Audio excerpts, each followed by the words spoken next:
నమస్కారం, నేను మీ ప్రసాద్ అల్లమరాజు. మన పిఎస్ఆర్ యాపిల్ టీవీకి స్వాగతం. ఈరోజు ముఖ్యాంశాలు మీకోసం. టాలీవుడ్ సినీ హీరో అల్లు అర్జున్ పై Green Peace Environment Water Harvesting Foundation ప్రతినిధులు ఫిర్యాదు చేశారు. దేశ రక్షణ బలగాలను అవమానించే విధంగా ఆర్మీ అనే పదానికి అర్థం లేకుండా చేశారని మండిపడ్డారు. దేశ నియమ నిబంధనలను పాటించడం లేదని ఆరోపించారు. ఆయనపై చర్యలు తీసుకోవాలంటూ మేడ్చల్ మల్కాజ్గిరి జిల్లా జవహర్ నగర్ పోలీస్ స్టేషన్లో ఫిర్యాదు చేశారు. అల్లు అర్జున్ తన అభిమానుల పేరును అల్లు అర్జున్ ఆర్మీగా పెట్టారని, దీనిని తీవ్ర స్థాయిలో ఖండిస్తున్నట్లు తెలిపారు.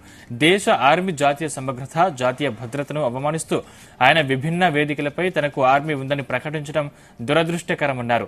ఆర్మీ అనేది ఫ్యాన్స్ ఉపయోగించని ప్రతిష్టాత్మకమైన పేరు కావున అల్లు అర్జున్ పై ఎఫ్ఐఆర్ నమోదు చేయాలని కోరారు.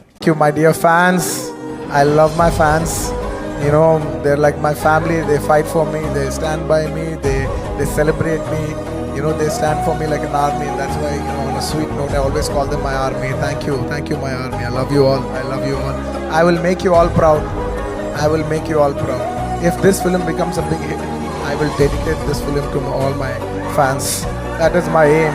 Green Peace environment and water Harvesting foundation నుండి ఈరోజు మన Jawaharnagar PS Rachakonda police commissionerate పరిధిలోని జవహర్నగర్ పిఎస్లో మన టాలీవుడ్ స్టార్ అల్లు అర్జున్ గారి పైన మేము ఒక రిక్వెస్ట్ లెటర్ ఏమని జరిగింది సార్ వారికి కంప్లైంట్ ఏంటంటే అల్లు అర్జున్ గారు వాళ్ళ ఒక సంస్థ ఆయన ఒక ఫ్యాన్స్ అని సంబంధించి అల్లు అర్జున్ ఆర్మీ అని పెట్టుకున్నారు. మరి ఆర్మీ అని పెట్టుకున్నాం ఎంతవరకు సమంజసమండి? ఆర్మీ అనేది ఒక గొప్ప గౌరవప్రదమైన పోస్టు.